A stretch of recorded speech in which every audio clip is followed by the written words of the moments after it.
At 3:47 in the morning, smoke leaked from the stovepipe as flames crept across the frozen brush outside. Smoke slipped from the stovepipe and curled along the ceiling. Outside, a thin line of orange fire crawled through frozen grass toward the depot. Walter grabbed the shovel. Ranger was already at the door, ears forward, not barking, just waiting. The wind shifted. The flames bent closer. And in that moment, the building he bought for $10 felt like the last thing standing between him and starting over again. Would you have stayed or walked away? The metal bar hit the concrete at exactly 2:17 a.m. Walter Hayes didn't see it fall.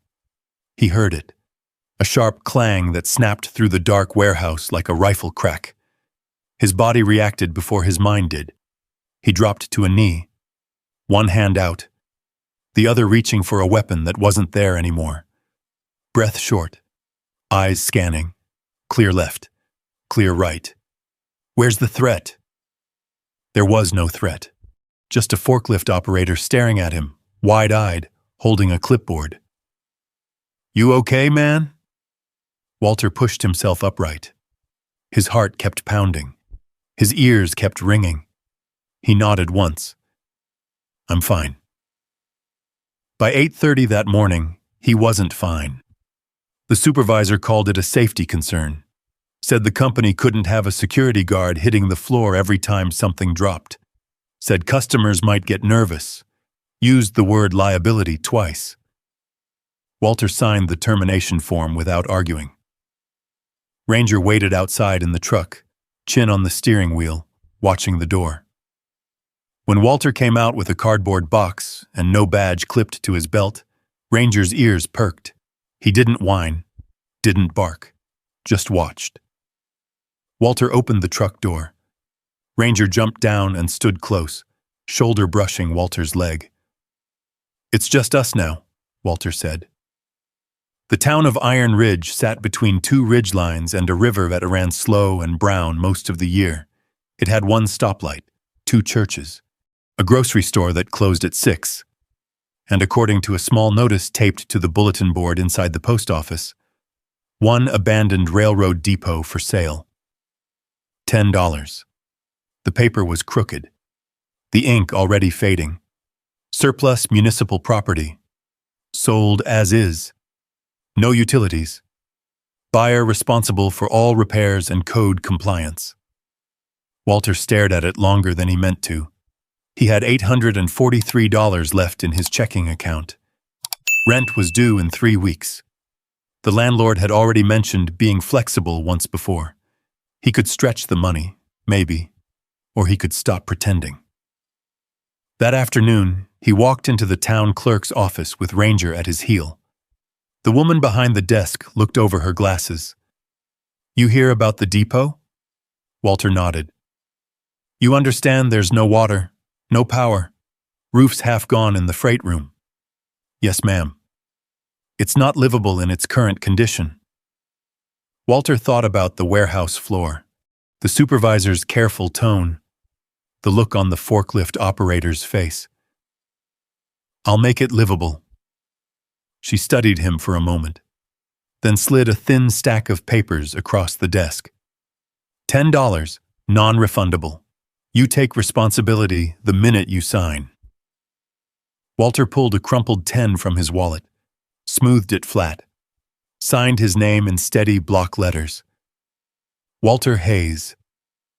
It didn't feel like buying property. It felt like drawing a line. The depot sat a mile outside town where the old tracks had been pulled up decades ago. The railbed was still there, a long scar through brush and gravel. The building leaned slightly toward the river, paint peeled in wide strips. One shutter hung crooked. The freight room roof had a visible gap where daylight punched through. Walter parked the truck, cut the engine.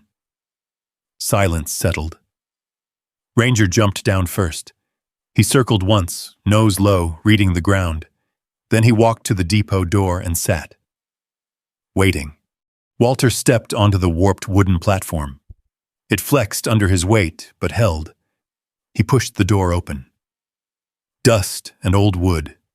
That was the first smell. The waiting room was small, benches bolted to the wall, a ticket window with cracked glass, faded timetables still nailed near the door, though the ink had long since blurred. Light slipped through holes in the roof and made thin columns in the air. Walter stood still and let his breathing even out. No incoming fire, no radio chatter, just wind moving through broken seams. Ranger moved ahead of him, slow, alert. He checked the corners, sniffed beneath the bench, paused at the doorway to the old ticket office. Walter followed. The room was tight.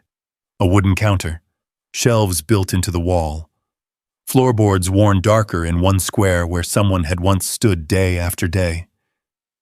Walter set his cardboard box down on the counter. "This is it," he said quietly. Ranger looked back at him. That night, Walter rolled out a sleeping bag in the waiting room. He nailed a tarp over the worst hole in the freight roof before dark, hands numb by the time he finished.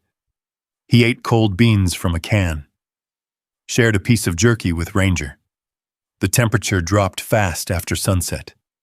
Wind pressed against the siding. Something creaked overhead. Walter lay on his back staring at the ceiling beams. Ranger curled at his side, body warm against his hip. At 11:42 p.m., a loose board somewhere in the building shifted with a dull knock. Walter's eyes snapped open. He didn't move this time. He listened. Wind. Wood. No footsteps. No whisper of fabric. He reached down and rested his hand on Ranger's back. The dog was awake, head lifted, ears forward. Then, from the direction of the ticket office, came a faint scrape. Not loud, not sharp, just wood against wood. Ranger rose slowly to his feet. A low sound rolled from his chest. Not barking, not panicking.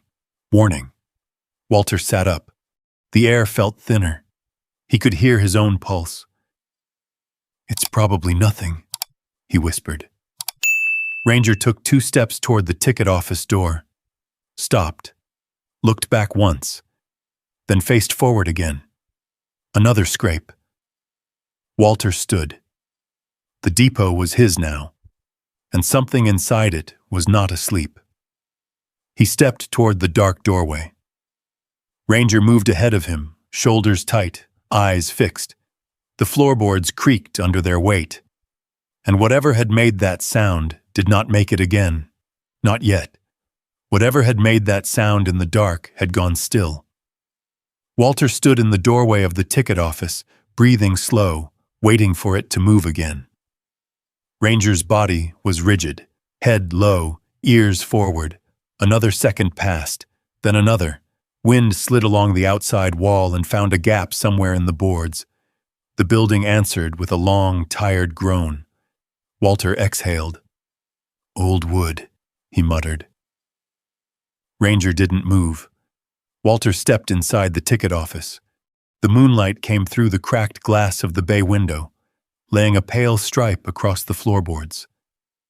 Dust drifted in the beam. He scanned the corners. Under the counter. Behind the shelves. Nothing. No raccoon. No loose shutter banging in the wind. He crouched and ran his palm over the floor near where Ranger had been staring. The boards were worn smooth in a square pattern, darker than the rest, like someone had stood there for years, waiting on trains that never came back. Ranger took 2 steps forward and scratched once, hard. The sound was sharp in the quiet room. Walter looked down at him. "What is it?" Ranger scratched again, then leaned his nose to the seam between 2 boards and inhaled deep, not curious, focused. Walter tapped the wood with his knuckles, solid. He stood up. "We'll check it in the morning." Ranger stayed there a few seconds longer before finally backing away. Walter lay down again in his sleeping bag, but sleep didn't come easy. Every time the wind pressed against the siding, His muscles tightened. He kept his eyes closed and counted breaths the way the VA counselor once taught him. Inhale 4. Hold. Exhale 6. By the time dawn pushed gray light through the cracks, he had slept maybe 2 hours. The morning was colder than he expected. His breath fogged inside the waiting room. Ranger was already awake, sitting near the door, watching. Walter rolled up the sleeping bag and stepped outside. The railbed stretched empty toward the tree line. Frost glazed the gravel. The river made a low sound somewhere beyond the brush. For a moment, it felt quiet in a good way. Then Ranger trotted past him and went straight back inside. Walter followed. The dog returned to the ticket office without hesitation. No sniffing around the benches. No detours. Straight to the same spot. Scratch, scratch. Walter sighed. All right. He found a rusted pry bar in the freight room under a pile of broken boards. It wasn't much, but it would do. Back in the ticket office, he wedged the tip into the seam Ranger had been focused on. The first board resisted. The second shifted a fraction. Old nails complained as he leaned his weight into it. Ranger stepped back but didn't take his eyes off the floor. The board came loose with a dull pop. Underneath wasn't dirt. It was another layer. Walter frowned. He pried up a second plank, then a third. Below the floorboards was a shallow cavity framed between joists. Someone had cut into the subfloor decades ago and sealed it back clean. That wasn't accidental. Walter lowered himself to one knee and shined his phone light into the opening. There was a metal box, not large, maybe the size of a shoebox, painted dull gray, no lock on the outside, just a simple latch. Ranger let out a soft huff. Walter reached down and lifted it out. It was heavier than it looked. He set it on the old ticket counter and wiped dust off the lid with his sleeve. For a second, he just stared at it. This was the part where stories usually turned into fairy tales. Gold coins, cash bundles, a way out. He flipped the latch. Inside were papers, folded carefully, protected in plastic sleeves, a stack of maps tied with twine. Walter felt something shift inside him. Not disappointment. Something else. He spread the papers across the counter. Survey maps. Property lines drawn in pencil and ink. Notes in the margins. Dates from the late 70s and early 80s. One sheet caught his eye. A boundary line behind the depot marked Public Easement, Rail Access. Walter frowned. He'd seen the listing for this place. It didn't mention any easement. The land behind the depot had been shown as private acreage tied to a development proposal. He flipped to another page. A photocopy of a county filing. Stamped received, faded but readable. The name of a company appeared in the corner. Dalton Development Group. Walter went still. He hadn't heard that name before. But he had seen a sign on the edge of town the week before. A billboard near the highway exit announcing future site of Iron Ridge Storage, Dalton Development. Ranger shifted his weight and looked toward the door. Walter leaned both hands on the counter and stared at the map again. He wasn't a lawyer. He wasn't even sure he understood what he was looking at. But he knew when lines didn't match. He gathered the papers carefully and slid them back into the box. He wasn't going to march into town accusing anyone of anything, not without knowing more. He closed the lid and set the box aside. The wind picked up outside, rattling something loose along the platform. Ranger walked to the doorway and stood there, looking out. Walter followed his gaze. A pickup truck was slowing on the road. It didn't stop, not yet, but it slowed enough for the driver to look long and hard at the depot. Walter watched the truck disappear past the bend. Then he looked down at the metal box on the counter. "This isn't just a roof," he said quietly. Ranger came back to his side and sat. For the first time since he signed that $10 deed, Walter felt something other than desperation. He felt watched, and he felt like the depot might be holding more than just old wood and cold air. He slid the loose boards back into place for now, not nailed down, just resting. He had work to do, a tarp to secure, windows to board. But as he stepped out onto the platform, he knew one thing. Whatever had been hidden under that floor wasn't meant to be found by accident, and someone out there might already know it was gone. The pickup came back the next afternoon. Walter was on the platform with a hammer, pulling bent nails from a loose board. Ranger lifted his head before the engine even cut. The truck rolled to a slow stop beside the gravel edge of the rail bed. Clean, newer model, dark blue. The driver stepped out like he had stepped out of something better than this town. Pressed jeans, work boots that had never seen mud, a canvas jacket that looked chosen, not worn. He closed the door gently. No slam. Ranger stood, not barking, just watching. The man walked up the warped platform with careful steps.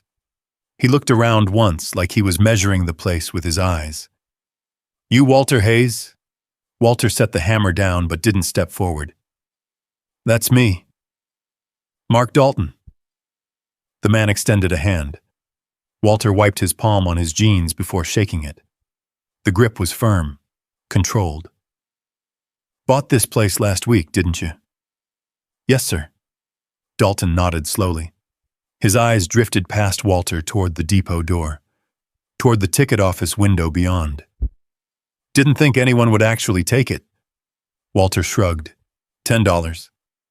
Dalton gave a short smile, not amused, more like acknowledging a minor inconvenience. "Mind if I ask what you plan to do with it?" "Fix it up." "For living?" "For now." Dalton let that settle in the air. Ranger shifted his weight closer to Walter's knee.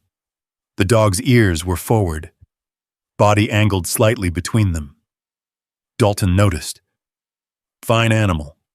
"He is." Dalton took a slow turn on the platform, studying the sag in the roofline, the peeling paint, the cracked window glass. "I own some land back there." He gestured toward the tree line behind the depot. "Been working on a development proposal. Storage units, climate-controlled, highways close enough, good traffic." Walter said nothing. Dalton turned back. "This structure sits in an awkward position relative to that plan." Walter felt something tighten under his ribs. "Awkward how?" Dalton smiled again. Same controlled version. "It complicates layout, access, visibility from the road." He reached into his jacket pocket and pulled out a business card. "I'll be direct. I'm prepared to offer you $2,000 for the depot and the immediate parcel." Walter didn't move to take the card.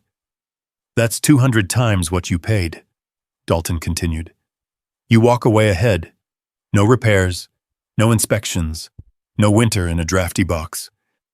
The wind pushed across the platform, lifting the edge of the tarp Walter had nailed over the freight room hole. Ranger's lip twitched. A low sound started in his chest. Not loud, just enough. Dalton's eyes dropped to the dog. "He always that friendly?"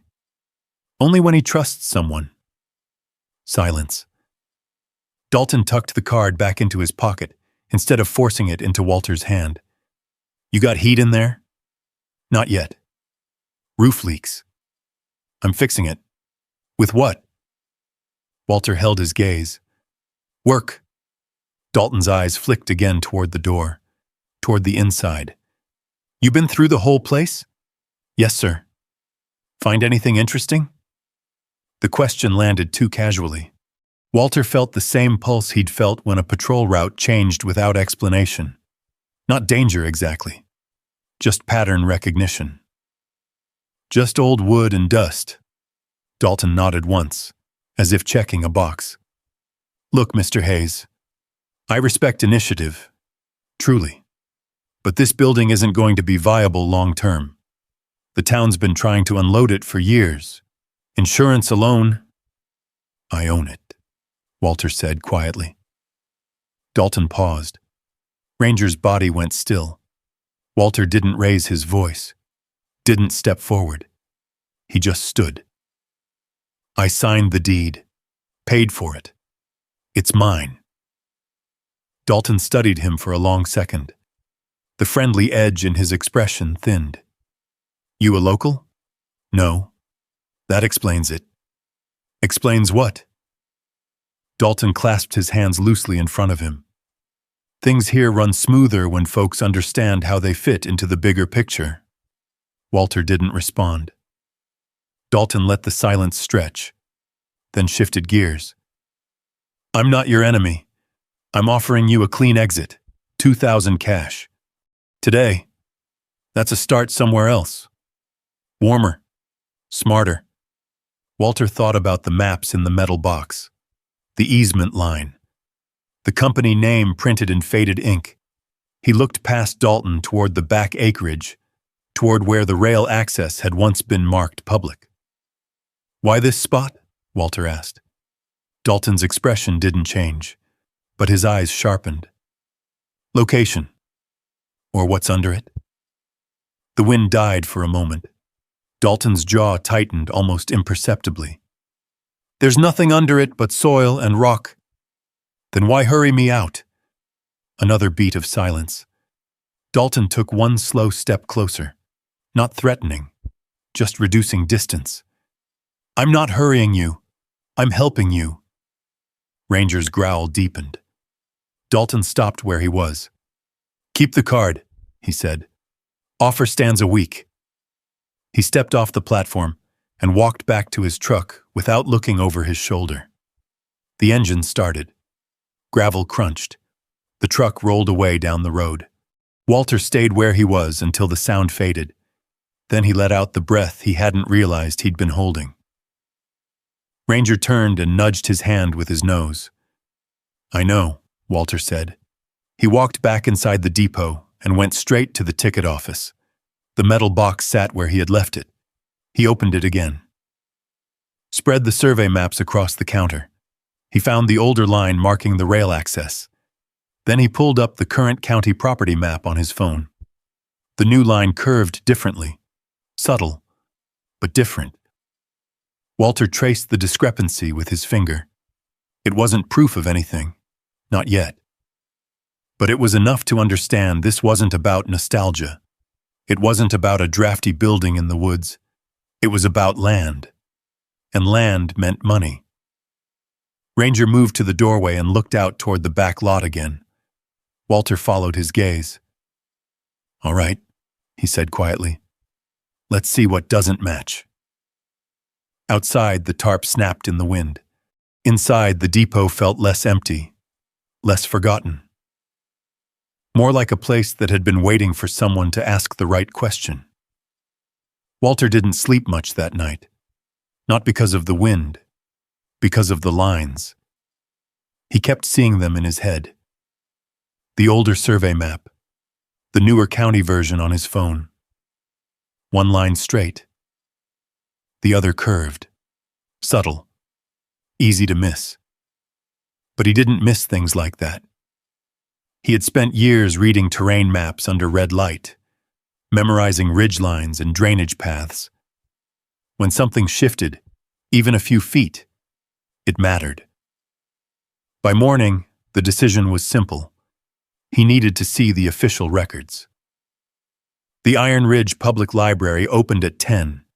It sat next to the post office, a low brick building that smelled like paper and floor polish.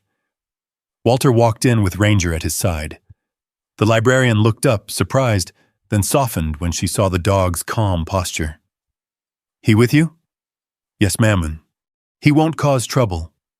She studied Ranger a second longer, then nodded toward a sign taped near the desk. "Keep him close." Walter moved toward the public computer terminals. The county property records were online. Not fancy. Just a database with parcel numbers and scanned PDFs. He pulled up the depot's parcel first. then the land behind it. The newer filing showed Dalton Development as the current owner of the rear acreage. That wasn't surprising. What was interesting was the transfer history. Walter clicked through archived entries. There it was, a filing from 34 years ago, handwritten description. Rail access easement retained for municipal use. He leaned closer to the screen. The next filing, dated 12 years later, described the same parcel, but did not mention the easement. No cancellation document attached. No formal release he could see. That didn't mean anything illegal had happened, but it meant something had changed on paper. He printed both pages. Ranger shifted under the desk when a chair scraped loudly behind them. Walter's shoulders tightened automatically. He caught himself. Exhaled. Clear. No threat. Just a teenager dragging a chair. Walter folded the papers carefully and slipped them into a manila envelope he'd brought from the depot. He wasn't accusing anyone. He wasn't storming into town hall. He was gathering facts. Outside, the air carried that thin edge that comes before the first real cold snap. Leaves along the railbed had started turning. Walter walked the mile back to the depot instead of driving. He wanted to see the land again. The stretch behind the building sloped gently toward a clearing. Brush had grown thick where tracks once branched off. If that easement still existed, it meant public right-of-way had once cut through Dalton's planned development. Not a gold mine, not a secret vault, just a strip of land that complicated things. Ranger moved ahead, weaving through tall grass. Halfway back, he stopped, head tilted. He pawed at the base of the depot's rear wall once. Walter frowned. You already found one hiding spot. Ranger pawed again, harder. Walter stepped closer and crouched. The outer siding near the foundation had a patch where the wood didn't quite match. Slightly newer, different grain. He pressed his thumb along the seam. It shifted. Not loose, but not original either. Walter went inside and grabbed the pry bar. Back outside, he wedged it gently under the edge. The board came free with a splintering crack. Behind it wasn't money. It was another bundle of papers, wrapped in oilcloth and tucked between studs. Ranger stepped back but didn't look away. Walter pulled the bundle free and unwrapped it slowly. More survey sketches, some signed, some unsigned, and one small notebook. Damp at the corners but intact. He flipped it open. Short entries, measurements, notes about boundary markers being moved after storm damage, a mention of temporary shift pending review. Walter's jaw tightened. Temporary shifts had a way of becoming permanent when no one looked twice. He sat back on his heels in the dirt. This wasn't a crime novel. There was no smoking gun. But there was a pattern. Lines drawn, lines redrawn, lines forgotten. He wrapped the papers back carefully and carried them inside. The depot felt different now, less like shelter, more like a file cabinet someone had tried to empty but missed a drawer. As he set the documents on the counter, a truck engine echoed faintly from the road again. Walter moved to the bay window. The same dark blue pickup rolled past. It didn't stop this time, but it slowed, long enough for the driver to look straight at the depot. Walter didn't step back. He held the gaze through the cracked glass until the truck disappeared. Ranger stood beside him, silent. Walter turned back to the counter and laid the old and new maps side by side. The difference was small, but small differences change outcomes. He wasn't going to accuse Dalton of anything, not yet, but he was going to ask the county to review the easement status formally. A clean request. By the book. If the easement had been legally released, that would be the end of it. If not, then the depot wasn't just inconvenient. It was connected. Walter folded the documents again and slid them into a new envelope. He glanced down at Ranger. Looks like we're not just fixing a roof. Ranger blinked once. Outside, the wind shifted direction, pushing dry leaves across the platform in a restless swirl. Inside, the depot no longer felt abandoned. It felt watched, and it felt like something had just been uncovered that wasn't meant to see daylight again. The first hard frost came 3 nights later. Walter woke before dawn to a thin sheet of ice inside the bay window. His breath fogged in the dark. The tarp over the freight room roof snapped and shuddered with every gust. Ranger lay tight against his side. Warm. Steady. Walter checked the small propane heater he'd borrowed from a neighbor in town. It sputtered twice before catching. Winter wasn't coming. It was here. He had a choice now. Spend the next weeks chasing paperwork at the county office, or make sure this building didn't freeze him and Ranger out before Thanksgiving. He chose the roof. By mid-morning he was on a ladder, hammer in one hand, plywood sheet balanced against his shoulder. The air cut through his jacket. His fingers went numb between swings. Ranger stayed below, pacing the platform. Every few minutes the dog looked up, not impatient, watching. Walter drove in the last nail on the patch and climbed down. He stepped onto the warped platform just as one of the older boards shifted under his boot. It gave way with a sharp crack. Walter caught himself on the railing, but the falling plank struck Ranger's front leg as it snapped free. The sound was wrong. Ranger yelped once, sharp, not dramatic, just pain. Walter was off the ladder before he knew he'd moved. He dropped to his knees in the cold gravel. Easy, easy. Ranger tried to stand. His left paw hovered. Walter ran his hands carefully down the leg. No obvious break, no unnatural angle. But the dog flinched when he pressed near the wrist joint. All right, we're going to town. The vet in Iron Ridge operated out of a small building behind the feed store. No appointment needed, just patience. Walter carried Ranger inside. The exam room smelled like disinfectant and hay. The veterinarian, a gray-haired man named Dr. Klein, moved the paw gently, watching Ranger's face. Sprain, he said. Soft tissue. He'll need rest. Anti-inflammatory. Keep him off uneven ground a few days. Walter nodded. How much?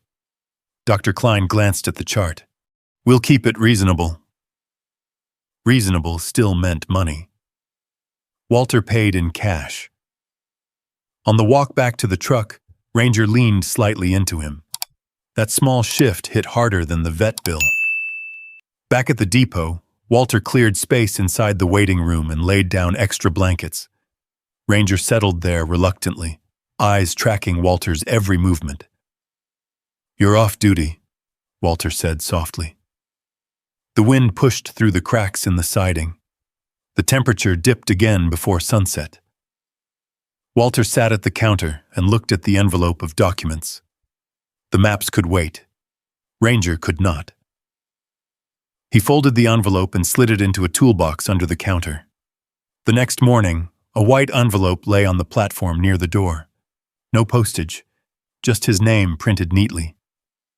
Walter picked it up without opening it. He already knew who it would be from. Inside was a typed letter. Subject: Liability notice. It stated that due to structural instability, the current condition of the depot posed potential hazards to surrounding property. It suggested that immediate repairs were advisable and mentioned possible civil exposure should injury occur. It was signed by an attorney representing Dalton Development. No threats, just pressure. Walter read it once, then again. Ranger shifted on the blankets, trying to stand too soon. Stay, Walter said. He walked outside and looked at the patched section of roof. The missing boards, the sag in the far corner. The letter wasn't wrong. If someone stepped on the wrong plank, they could get hurt. He had bought the building. That meant responsibility. He went back inside and tore up the broken platform boards one by one. He worked slowly, careful not to splinter anything else. Ranger watched from the doorway, frustration in his posture. By dusk, 3 boards had been replaced with salvaged lumber from the freight room. Not pretty, but solid. Walter wiped sweat from his forehead, despite the cold. He looked toward the rear acreage again. If he walked away now, he could still take Dalton's offer, even if it dropped. $2,000 would carry him through winter somewhere warmer. Ranger tried to limp toward the platform and stumbled. Walter caught him. "No," he said quietly. He carried Ranger back to the blankets and sat beside him. "You and me. That's it." Ranger rested his head on Walter's knee. The heater hummed weakly. Outside, the sky turned the flat gray that meant snow wasn't far behind. Walter reached for the envelope again and pulled out the survey copy with Dalton's company name. He flipped it over and noticed something he hadn't seen before. A signature. Not Dalton's, but the last name was the same. He stared at it a long moment. Family business. He folded the paper slowly. Winter wasn't just closing in on the depot. It was closing in on the timeline, and if he was going to push the county for a review of that easement, he would have to do it before the snow made travel unpredictable. He looked down at Ranger. The dog's eyes were open, alert, even in pain. Walter brushed a hand over his head. "Rest up," he said. "We've got work to do." Outside, the first thin flakes began to fall. Inside, the depot felt smaller, colder, and more complicated than a $10 deed had ever promised. Snow came and went in thin layers, never enough to bury the railbed, just enough to make the walk to town slow. Ranger's leg improved after a few days. He still favored it slightly, but he didn't complain. He never did. Walter waited until the swelling went down before leaving him for more than an hour. The county courthouse sat 20 miles away, past the river bend and up a ridge where the cell signal dropped to nothing. The building was square, brown brick, built sometime in the 70s when optimism had straight lines. Walter left Ranger at the depot that morning with fresh water, a full bowl, and the heater running low. "Hold the fort," he said quietly. Ranger watched him from the doorway. Not thrilled, but steady. Inside the courthouse, the air smelled like old paper and coffee. Walter walked to the clerk's counter. "I'd like to request copies of easement records for Parcel 18-4B and any related filings." The clerk, a woman with reading glasses hanging from a chain, typed without looking up. "That's public record. You know the year?" "Late 70s, maybe early 80s. She nodded and handed him a form. "Research room's down the hall." The research room held metal filing cabinets and a microfilm reader that hummed like it resented being used. Walter spent 2 hours flipping through scanned documents. He found the original easement filing again. Clean, clear language, rail access retained for municipal and public utility purposes. He found later property transfers. He did not find a formal release of that easement. That didn't mean one didn't exist, but it meant it wasn't in the obvious place. He copied everything relevant, paid the fee, slid the stack into his envelope. As he left the research room, a heavy door down the hall slammed hard. The sound cracked through the corridor like a detonation. Walter froze. For half a second, he wasn't in a courthouse. He was in heat, in dust, in that split second before contact. His shoulders tightened, vision narrowed. He blinked hard. County seal on the wall, tile floor, a janitor pushing a cart, muttering about broken hinges. Walter inhaled slowly, counted. Clear. He stepped outside into cold air and let the sky reset him. On the drive back, he stopped at a gas station for coffee. The local radio station was talking about a proposed commercial development near Iron Ridge. No names mentioned, just job creation and modern storage solutions. Walter turned it off. When he reached the depot, Ranger was waiting at the edge of the platform. The dog limped once toward him, then steadied. Walter crouched and pressed his forehead briefly against Ranger's. Good man. Inside, he spread the courthouse copies across the ticket counter. The language was dry, legal, not dramatic. But the absence mattered.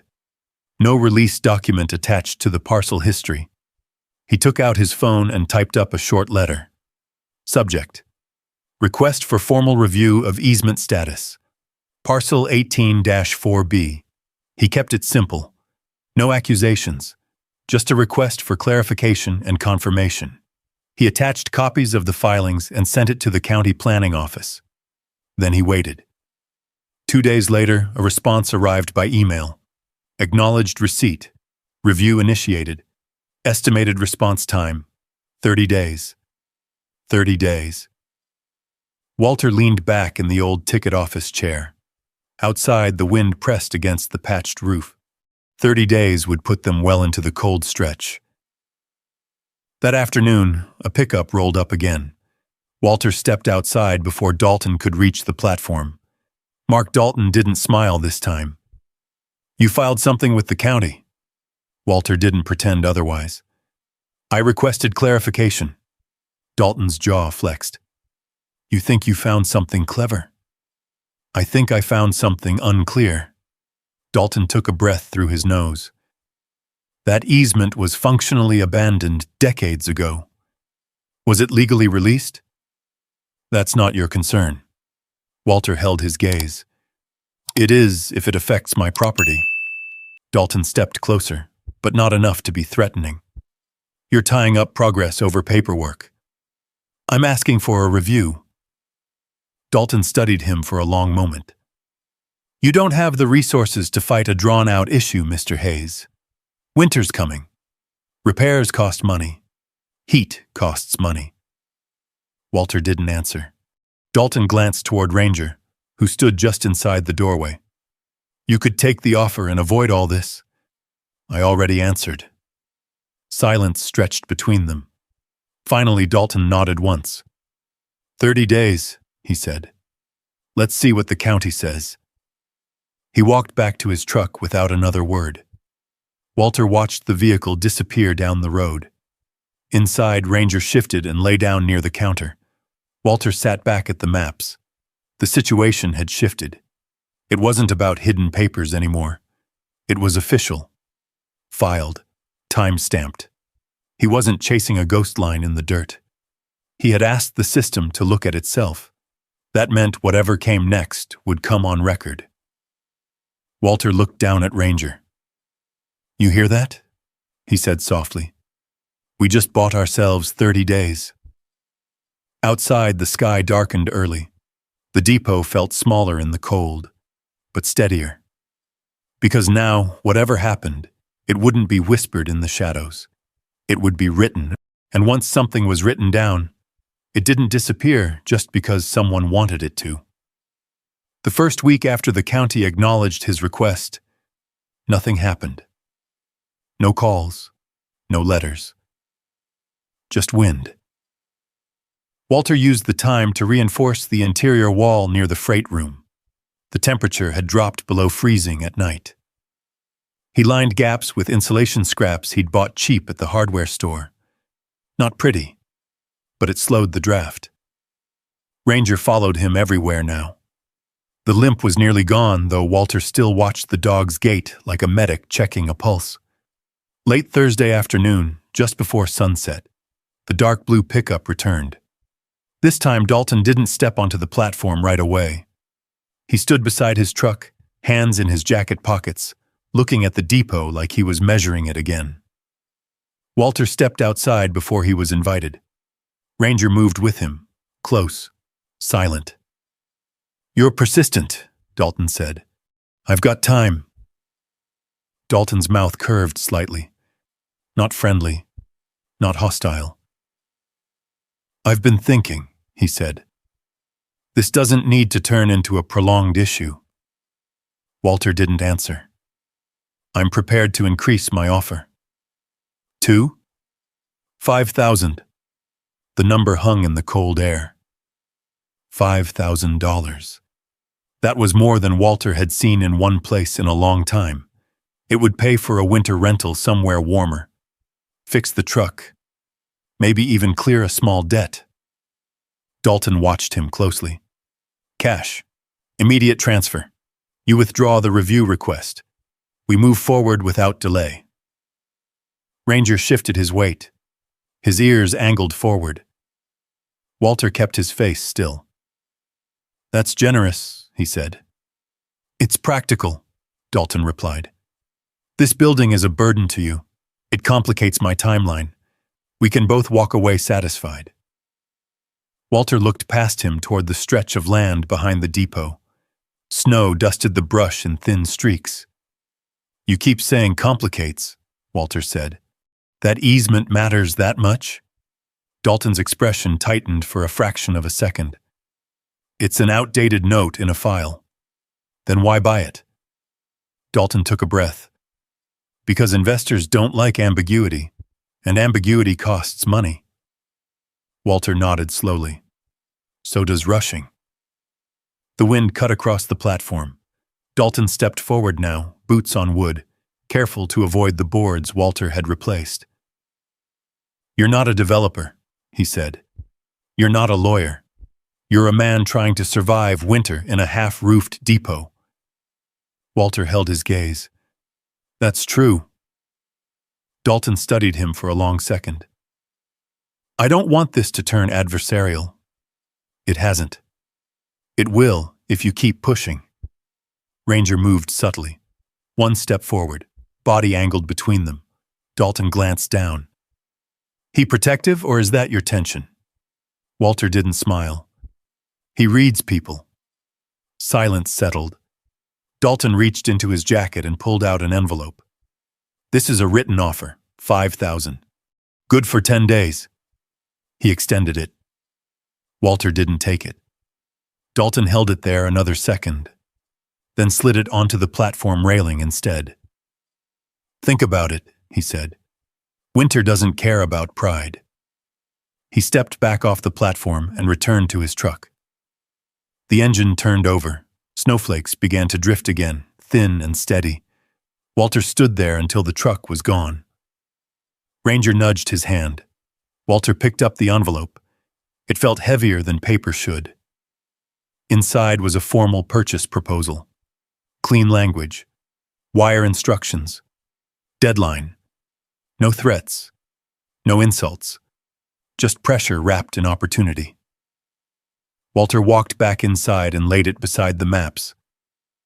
$5,000. He imagined the heater running all winter without counting propane tanks. A room with insulation that didn't whistle at night. He imagined not waking up at every loose board shifting in the wind. Ranger climbed onto the waiting room bench slowly and lay down, watching him. Walter sat at the counter. He looked at the envelope, then at the stack of county copies, then at Ranger. If I take it, he said quietly, we leave. Ranger didn't move. If I don't, he didn't finish. Outside, the sky darkened fast. The cold pressed in. Walter picked up the envelope again, walked to the small iron stove he'd been repairing in the corner. He hesitated. $5,000 could change his immediate future, but it would also erase the question before it was answered. He slid the offer back into the envelope, set it on the counter instead of the fire. Not yet. He turned to Ranger. We don't run because it gets uncomfortable. Ranger's tail thumped once against the wood. The heater hummed weakly behind them. Walter pulled out his phone and opened the town website. A notice had been posted that morning. Public planning meeting. Proposed commercial development discussion. Next Tuesday.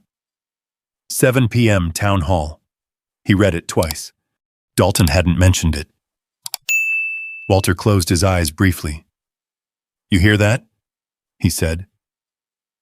Ranger lifted his head. Looks like this isn't just between us anymore. Outside, the wind shifted again.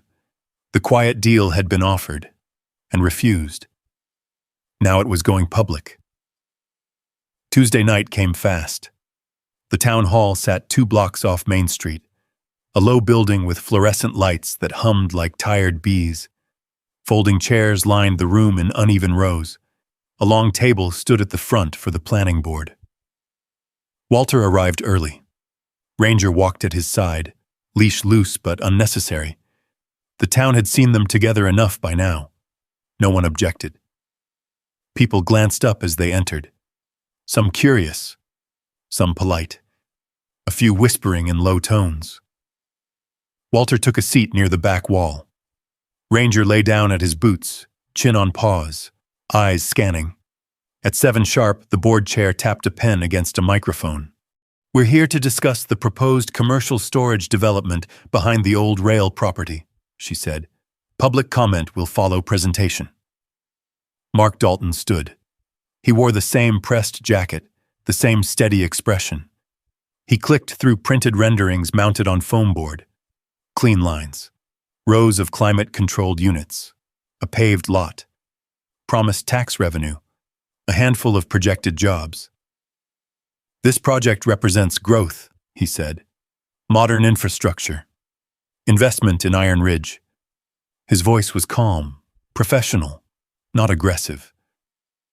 Walter listened without moving. Dalton didn't mention the easement. He didn't need to.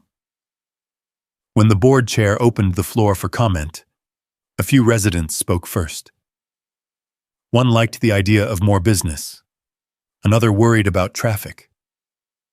Then the chair looked toward the back. "Mr. Hayes, I understand you filed a review request." Every head in the room shifted slightly. Walter stood. He didn't bring foam boards. He didn't bring speeches. He held a simple manila envelope. "I requested clarification on an old rail access easement tied to parcel 18-4B, he said. "There's record of it in county filings. I'm not accusing anyone of wrongdoing. I'm asking that the status be confirmed before development proceeds." He walked forward and handed copies to the board. One member adjusted her glasses and read. Dalton didn't interrupt. Another board member leaned toward the microphone. "Mr. Hayes, are you suggesting the land can't legally be developed?" "I'm suggesting the easement's status isn't clear in the public record." His voice stayed level. Ranger remained still beneath him. Dalton finally spoke. "The easement in question hasn't been used in decades. It was functionally abandoned." Walter didn't turn to face him. "Was it formally released?" Silence. Dalton answered carefully.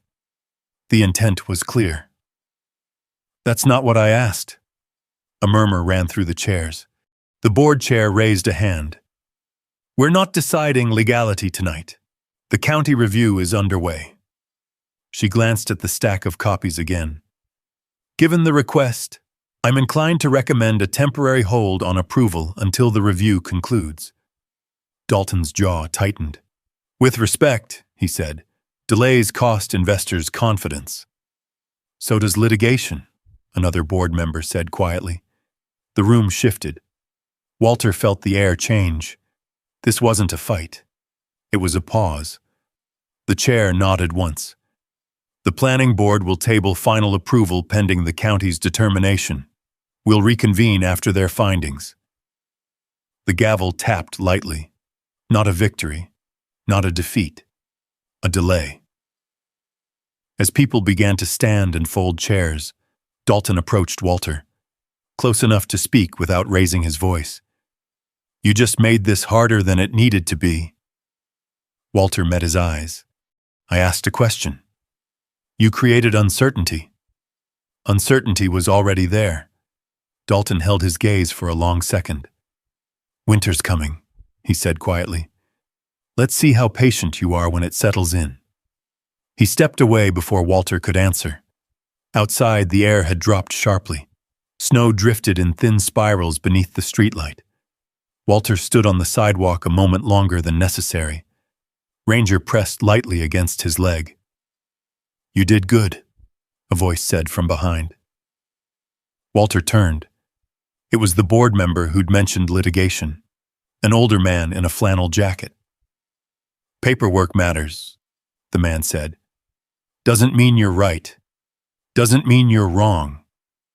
Just means it needs to be checked. Walter nodded. Thank you. The man shrugged. Town's small. We don't need surprises. Walter walked back toward the depot under a sky that felt lower than before. The meeting hadn't solved anything. It had made the stakes visible. Back inside the depot, he closed the door and leaned against it for a second. Ranger moved through the room once, then settled near the stove. Walter set the remaining copies back into the toolbox. 30 days had turned into a countdown. The heater flickered. Snow tapped lightly against the window glass. He stood at the bay window and looked toward the back acreage. Somewhere beyond that line, investors were waiting. So was the county. So was winter. Walter rested a hand on Ranger's back. We didn't win, he said quietly. We just stayed in. Ranger's tail thumped once. Outside, the temperature dropped below zero for the first time that season. The review would take 30 days. The cold would not wait that long. By the second week of January, the river had skinned over in gray ice along the edges. The railbed was stiff and white. The wind cut sideways across the clearing like it had teeth. Walter woke before dawn to silence. Not the usual kind. No hum from the heater. No faint tick of expanding metal. Just still air. He sat up slowly. The inside of the bay window had frozen solid. A thin web of frost crawled across the cracked glass. Ranger was already awake, head lifted, watching him. Walter reached for the heater. Dead. He checked the propane tank. Empty. He must have misjudged the last refill. He swore under his breath and stood, breath fogging thick in the air. All right, he muttered. We go to backup. The small iron stove in the corner had been repaired enough to use. Not perfect, but functional. Walter loaded it with split wood he'd stacked inside to keep dry. He struck a match. The flame caught slow, hesitant. Smoke rolled thick for a moment, then drew upward. Ranger moved closer, warming himself. Walter exhaled. Then he smelled it. Not fresh wood smoke. Something sharper.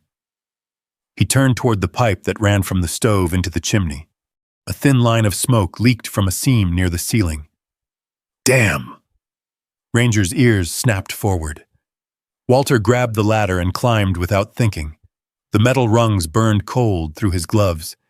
He reached the pipe joint. The cold had shifted the old metal slightly. A crack along the connection. Smoke slipped through in steady threads. If it backed up fully, it could choke the room. Walter tightened the coupling with numb fingers. The metal resisted. Below, Ranger paced. Walter's boot slipped once on the ladder rung. For half a heartbeat, the world tilted. He caught himself against the wall. Breathed. Clear. He tightened the joint again. The leak slowed. He climbed down carefully and opened the window a few inches despite the cold. Let the extra smoke vent. The stove settled into a steady burn. Ranger sat back down but didn't relax fully. Walter leaned against the wall and let his pulse slow. That's one, he said softly. The rest of the day passed in small survival tasks, splitting more wood, checking seals, reinforcing the patched roof from inside with an extra brace. By evening, the temperature dropped to 5 below. The depot creaked and snapped like it was remembering its age. Walter lay on his sleeping bag near the stove. Ranger pressed close. Sometime after midnight, Ranger stiffened. Not from cold. He lifted his head and sniffed the air. Walter opened his eyes. What? Ranger stood and moved toward the freight room. Another scent. Not smoke this time. Burning wood. Outside. Walter grabbed his coat and stepped into the night. The wind slapped him hard.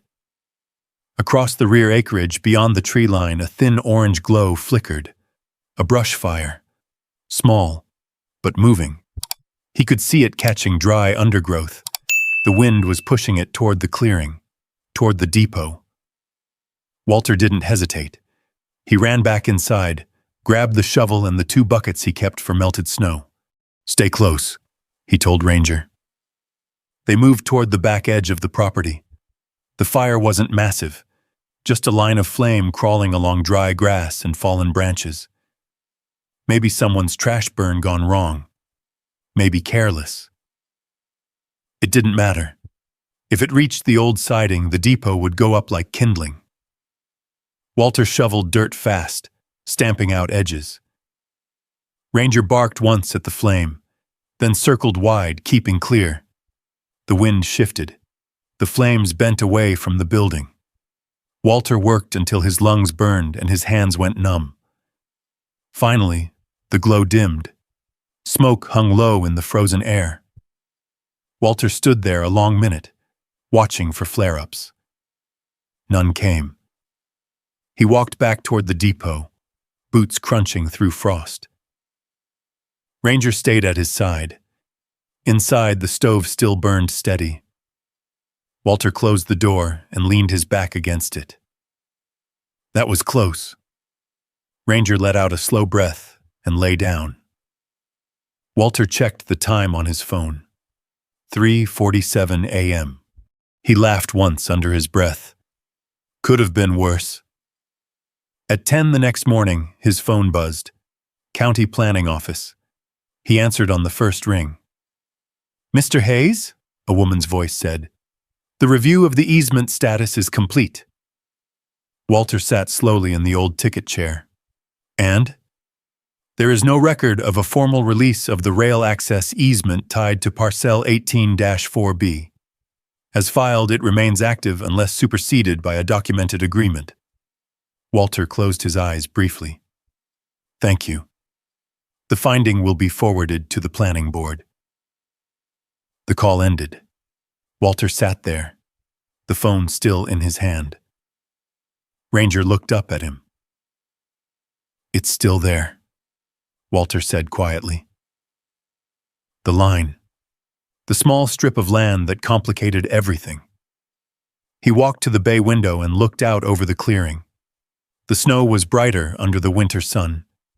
The fire had left a dark patch of scorched earth near the tree line. But the depot still stood. Dalton would know soon. Maybe he already did. Walter rested a hand on Ranger's head. "We made it through the coldest night," he said. Outside, a truck engine sounded in the distance. Steady, approaching. Not fast, not urgent, just coming back. The dark blue pickup rolled up the railbed slow, tires crunching over frozen gravel. Walter didn't move from the bay window. Ranger stood at his side, posture straight, but not tense. The truck stopped short of the platform. Mark Dalton stepped out without a folder, without an envelope this time. No papers in his hands. He walked up alone. No investor, no attorney. Just him. "You heard," Dalton said. Walter nodded once. "It's still active." Dalton looked past him toward the rear acreage. The scorched patch from the brush fire was visible in the distance, a dark scar against white snow. "I got the same call," Dalton said. For a moment, neither man spoke. The wind pressed at the siding but didn't get through. Dalton exhaled slowly. "I can redesign around it," he said. "Lose some units, adjust access. It'll cost more." Walter didn't answer. "I won't fight the easement," Dalton continued. "It's not worth litigation over something this small." Small? Walter almost smiled at that. Dalton glanced at Ranger. "Your dog's got good instincts." "He does." Dalton nodded once, as if acknowledging something unspoken. "There's still a path forward," he said. "If the town wants this building to stay, I won't stand in the way. I can even contribute to structural stabilization, for tax credit purposes." Walter studied him. Why? Dalton's mouth tightened. Because delays cost more than compromise, and because I don't like losing to paperwork. There it was. Not apology, not confession, just reality. You get your easement, Dalton said. I get my development, adjusted. The depot stays, no more offers. Walter looked around the waiting room, the patched boards, the reinforced roof beam, the stovepipe joint he'd tightened in the dark. He had almost frozen here, almost lost Ranger to a falling plank, almost walked away. You planning to make it something? Dalton asked. Walter considered the question. I'm planning to keep it standing. That's not a plan. That's maintenance. Walter glanced at Ranger, who had stepped forward slightly, placing himself between the two men without growling. Maybe that's enough, Walter said. Dalton let out a short breath. You're not in this for money. No. Dalton nodded once more. Then I suppose we're done. He turned back toward his truck, then paused. Town council's voting next week on final site approval, with the easement preserved and the depot designated as a non-development structure. You should be there. Walter didn't respond. Dalton got into his truck and drove away without looking back. The engine sound faded into the cold air. Inside, the depot felt quiet. Not tense. Just quiet. A week later, the town hall filled again. This time, the tone was different. The planning board read the county's determination into the record. The easement remained active. Development would proceed with adjusted boundaries. The depot would stand untouched. A motion was made to designate the structure as a preserved community landmark, contingent on basic safety compliance. It passed without debate. Not dramatic. No applause. Just a tap of the gavel. Walter walked back to the depot that night with Ranger beside him. The sky was clear, the air sharp but bearable. When he reached the platform, he stopped. For the first time, he didn't feel like he was borrowing space. He felt like he belonged there. He opened the door. The waiting room held the warmth from the stove. The patched roof didn't rattle. He set a kettle on the stove and let it heat. Ranger settled near the doorway, facing outward like a sentry. Walter poured 2 mugs of coffee. Set one on the counter, untouched. Habit. He stood by the bay window and looked out over the land. He hadn't bought the depot to be a hero. He hadn't bought it to stop development. He had bought it because he had nowhere else to go. And somewhere along the way, it had stopped being about escape. It had become about staying. Ranger shifted and leaned against his leg. Walter rested a hand on the dog's head. I didn't save it, he said quietly. Ranger's tail thumped once. It saved me. The wind moved through the trees, softer now. The railbed stretched empty and patient into the dark. Tomorrow he would fix another board, seal another crack, maybe hang a small sign that said coffee available. Nothing grand, just steady work. He wasn't rich. He wasn't famous. He was a man with a repaired roof, an active easement, and a dog who had refused to ignore a sound under the floor. Sometimes that was enough. Walter turned off the light near the bay window and let the stove glow fill the room. Ranger lay down, eyes still open. The depot didn't feel abandoned anymore. It felt occupied. And for the first time since the metal bar hit concrete at 2:17 a.m., Walter Hayes felt like he had stopped reacting. He had chosen. The station stayed, and so did he. Walter didn't win because he was stronger. He didn't win because he had money or power. He won because he stayed. He stayed when it was cold. He stayed when it would have been easier to take the offer and walk away. He stayed when paperwork felt bigger than him. And Ranger stayed too. That's the part that matters. Sometimes healing doesn't look dramatic. It looks like fixing one board, tightening one pipe, filing one request the right way instead of giving up. A veteran doesn't need pity. He needs a fair chance, a place to stand, and someone who doesn't leave when things get hard. Ranger never left, and because of that, Walter didn't either. Maybe the lesson isn't about saving a building. Maybe it's about not abandoning what still has a pulse. What would you have done in his place? Take the $5,000 or stay and fight? Type 0 for take the money. Type 1 for stay. If stories like this mean something to you, consider subscribing. There are more waiting, just like that depot once did, and we'll see you in the next one.